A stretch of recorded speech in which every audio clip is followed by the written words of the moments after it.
Hey guys, so this is the diagram that you get for Statics 3, which is our project 3, and you get a triangle A, B, and C with the sides LAC and LAB, and then D, which is the distance between A and B, and then you get and then W, which is the weight that each side is holding up, and then you get the angle on the left, which is theta, and the angle on the right, which is phi, and then you get the equations cosine theta equals D squared plus LAB squared minus LAC squared all over 2 times D times LAB, and then cosine phi equals LAC squared plus D squared minus LAB squared all over 2 times LAC times D. And then the tensions of AB equals the weight over the sine of phi plus cosine of phi times the tangent of theta. And then the tension of A and C, the line AC equals the tension of AB times cosine of phi all over the cosine theta. And this will make more sense as you see the code. So here's a free body diagram, which is the same thing as the real diagram, but it's just programmed to a graph. And then you can see that cosine equals cosine on the opposite side in the other angle, and phi equals phi on the opposite side in the other angle. And then you can see the equations on the right. To find the actual angles, we had to take the inverse of cosine and use the same equations that we used to find the actual angles of each angle. So this was the algorithm for the project, and step 1 was we had to load the data sheet from the Excel file, and then step 2 was we had to extract the columns from the data sheet for D, W, and LAB because those were given, and then step 3 was the data validation, which we had to check all the values are positive, and if they weren't, we would have to take the absolute value, and then we had to check to make sure that LAB is less than D, and if LAB is not less than D, then we have to have the user replace the value to make it larger than D. And I'll go over this a little bit in the code as well. And then step 4, we had to create a function called static fun, and the function needs to use D, LAB, LAC, and W to find the tension of AB, the tension of TC, and theta.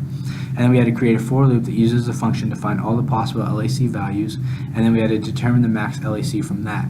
And then the last step was to plot both tensions with respect to LAC.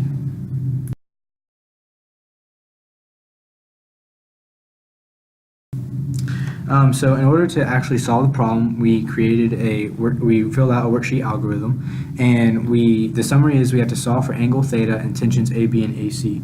We were given D, W, LAB, and we have to solve for LAC and phi in order to solve the problem as well. We solve for the maximum possible LAC value by getting the equation the square root of LAB squared plus D squared equals max LAC. The LAC equals values from LAB to max LAC in increments of 0.1, and I have to solve for theta, phi, TAB, and TAC using the equations that I showed y'all in the papers previous. And then, as you can see on the test case, our inputs are 6, 2003, and then the max LAC equals 6.7082, and our theta equals 1.5677, and then our TAB and TAC are 1 by 371 matrices. Hey guys, so this is our statics project, project 3, and this is our PeopleSoft number and group member names. So the problem statement was we were given D, the distance between 2 anchor points of a cable A and C, and the length of the cable between points A and B, which was LAB. And we were given the W, the weight of the block. And you can see that from the pictures that I have on the paper.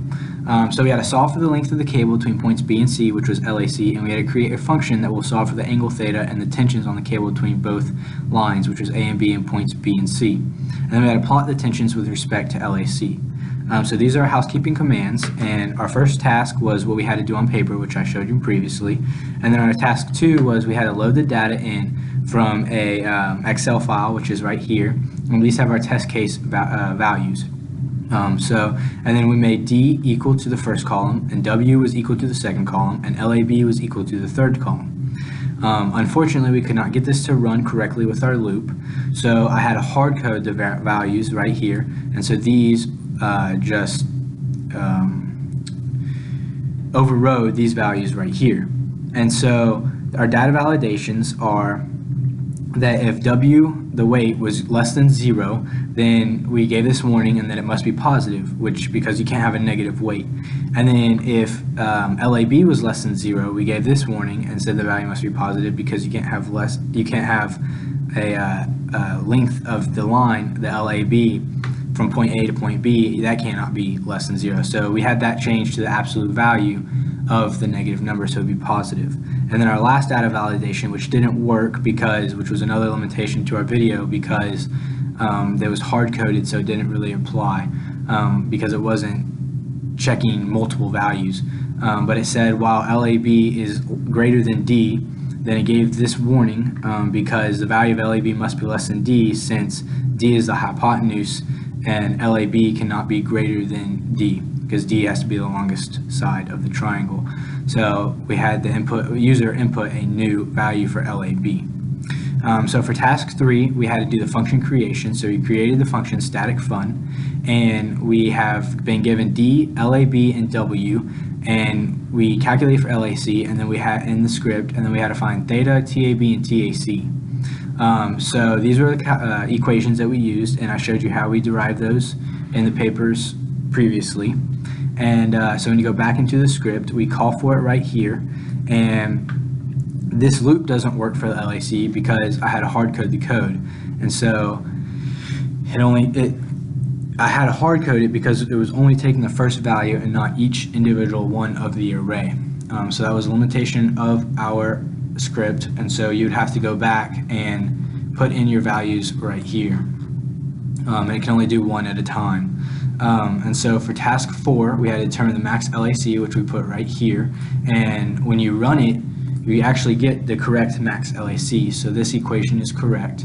And then on the plots, we plotted the tension for TAC and the tension for TAB right here. So when you get the graph, this is what it looks like, and this is correct based off of the test case that Fahim gave us. And this is off of the codes that are off of the values of the variables that I set hard coded in the code. And so you can see right here that our max LAC is correct. And so the limitation of our project is that it only works for one case at a time, and you have to put in that case manually. We couldn't get it to run for any values if you put it into the Excel file. So thank you for watching our video, and I hope you liked our project.